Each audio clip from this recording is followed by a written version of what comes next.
जो इस कथा को सुनते हैं ध्यानपूर्वक, उनके सभी बिगड़े काम बन जाते हैं। तो आपने ज़रूर। आप सभी श्याम भक्तों को जय श्री श्याम। श्याम भक्तों, कैसे हैं आप सभी? उम्मीद करते हैं अच्छे ही होंगे। श्याम भक्तों, अगर आप गरीबी से परेशान हैं, अगर आपको धन्य धान्य से परेशानी है, अगर आपको लगता है कि धन्य धान्य आपके हाथ में नहीं आ रहा है, तो आज इस वीडियो को पूरा लास्ट तक देखिएगा। देखिए, कर्म करने से सब कुछ सफल होता है, धन्य धान्य की बढ़ोतरी होती है, परंतु भगवान की भी कृपा होनी चाहिए। अगर आप नास्तिक नहीं हैं, आस्तिक हैं, भगवान की पूजा पाठ करते हैं, तो भगवान के ऊपर आपको भरोसा और विश्वास तो रखना ही होगा। अगर आप बाबा के ऊपर भरोसा और विश्वास रखते हैं, तो बाबा की असीम कृपा होती है, भगवान विष्णु की असीम कृपा होती है। तो चलिए पहले इस कथा को सुनते हैं। एक निर्धन व्यक्ति के ऊपर भगवान की विशेष कृपा बनी। कैसी कृपा बनी?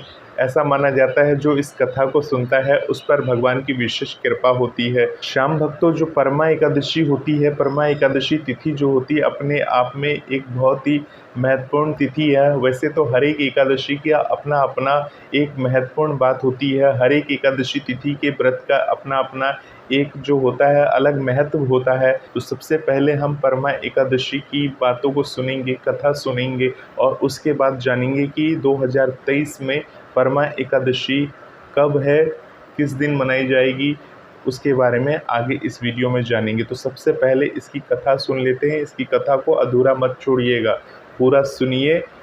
आप चाहे ये 2024 में देख रहे हैं, 25 में देख रहे हैं, या जब भी वीडियो देख रहे हैं, आप इस कथा को ज़रूर सुनिए, और उसके बाद इस कथा के अनुसार आप अगर करते हैं तो भगवान की विशेष कृपा आपके ऊपर बनती है। तो चलिए जानते हैं इस कथा को। एक नगरी में सुमेधा नाम का एक अत्यंत धर्मात्मा ब्राह्मण रहता था। उसकी स्त्री अत्यंत पवित्र तथा पतिव्रता थी। किसी पूर्व पाप के कारण वो दंपति अत्यंत दरिद्रता का जीवन व्यतीत कर रहे थे। ब्राह्मण को भिक्षा मांगने पर भी भिक्षा नहीं मिलती थी। उस ब्राह्मण की पत्नी वस्त्रों से रहित होते हुए भी अपने पति की सेवा करती थी तथा अतिथि को अन्न देकर स्वयं भूखी रह जाती थी और पति से कभी किसी वस्तु की मांग नहीं करती थी। दोनों पति पत्नी घोर निर्धनता का जीवन व्यतीत कर रहे थे। एक दिन ब्राह्मण अपनी स्त्री से बोला, हे प्रिया, जब मैं धनवानों से धन की याचना करता हूँ तो वो मुझे मना कर देते हैं। गृहस्थी धन के बिना नहीं चलती, इसलिए यदि तुम्हारी सहमति हो तो मैं परदेश जाकर कुछ काम करूं, क्योंकि विद्वानों ने कर्म की प्रशंसा की है। ब्राह्मण की पत्नी ने विनीत भाव से कहा, हे स्वामी, मैं आपकी दासी हूँ। पति अच्छा और बुरा जो कुछ भी कहे, पत्नी को वही करना चाहिए। मनुष्य को पूर्व जन्म में किए कर्मों का फल जरूर मिलता है। सुमेरु पर्वत पर रहते हुए भी मनुष्य को बिना भाग्य के स्वर्ण नहीं मिलता। पूर्व जन्म में जो मनुष्य विद्या और भूमि दान करते हैं, उन्हें अगले जन्म में विद्या और भूमि की प्राप्ति होती है। ईश्वर ने भाग्य में जो कुछ लिखा है उसे टाला नहीं जा सकता। यदि कोई मनुष्य दान नहीं करता तो प्रभु उसे केवल अन्न ही देते हैं। इसलिए आपको इसी स्थान पर रहना चाहिए, क्योंकि मैं आपका बिच्छोह नहीं सह सकती। पति बिना स्त्री की माता, पिता, भाई, ससुर तथा संबंधी आदि सभी निंदा करते हैं। इसलिए हे स्वामी, कृपा कर आप कहीं न जाएं, जो भाग्य में होगा यहीं पर प्राप्त हो जाएगा। ऐसा उसकी पत्नी ने उससे कहा। स्त्री की सलाह मानकर ब्राह्मण प्रदेश नहीं गया।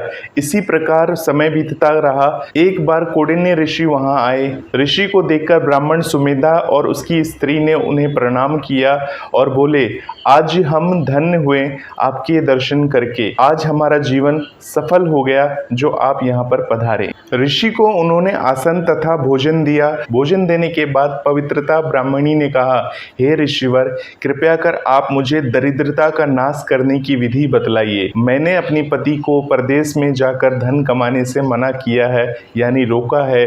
मेरे भाग्य से आप आ गए हैं। मुझे पूर्ण विश्वास है कि अब मेरी दरिद्रता शीघ्र ही नष्ट हो जाएगी। अतः आप हमारी दरिद्रता नष्ट करने के लिए कोई अच्छा सा उपाय बताएं।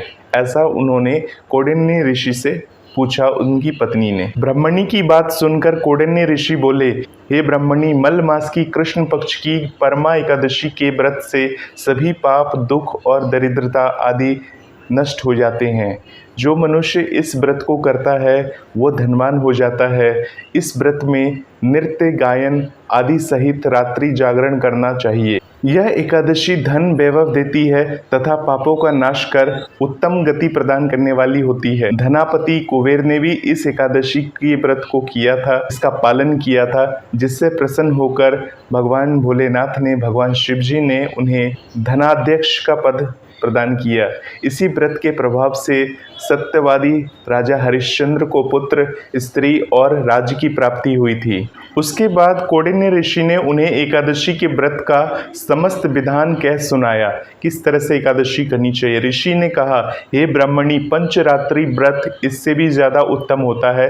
परमा एकादशी के दिन प्रातःकाल नित्य क्रमों से निर्वृत्त होकर ध्यान पूर्वक यानी विधान पूर्वक पंचरात्रि व्रत आरंभ करना चाहिए। जो मनुष्य 5 दिन तक निर्जल व्रत करते हैं वे अपने माता पिता और स्त्री सहित स्वर्गलोक को जाते हैं। जो मनुष्य 5 दिन तक संध्या को भोजन करते हैं वे स्वर्ग को जाते हैं। जो मनुष्य स्नान करके 5 दिनों तक ब्राह्मणों को भोजन कराते हैं वे समस्त संसार को भोजन कराने योग्य बन जाते हैं। जो मनुष्य इस व्रत में अश्वदान करते हैं उन्हें तीनों लोगों को दान करने का फल भी मिलता है। जो मनुष्य उत्तम ब्राह्मणों को तिल दान करते हैं वे तिल की संख्या के बराबर वर्षों तक विष्णु लोक में वास करते हैं। जो मनुष्य घी का पात्र दान करते हैं वो सूर्य लोक को जाते हैं। जो मनुष्य 5 दिनों तक ब्रह्मचर्य पूर्वक रहते हैं वे देवांगनाओं के साथ स्वर्ग को जाते हैं।